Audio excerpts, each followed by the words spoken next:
फिर से लोकसभा के स्पीकर बनाए जा सकते हैं। एक बार फिर से उन्हें स्पीकर बनाया जाएगा। कोटा से चुनाव जीत कर आए हैं, 41,000 से ज्यादा के मार्जिन से चुनाव जीता है। दोपहर 12 बजे स्पीकर के नॉमिनेशन की प्रक्रिया शुरू होनी है।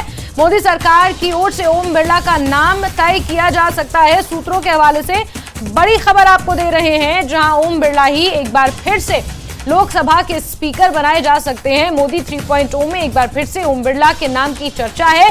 जो स्पेकुलेशंस हैं उसके मुताबिक ओम बिरला का नाम ही आगे चल रहा है। मोदी सरकार की ओर से ओम बिरला का नाम आगे चल रहा है। ये सूत्रों के हवाले से बड़ी खबर आपको दे रहे हैं।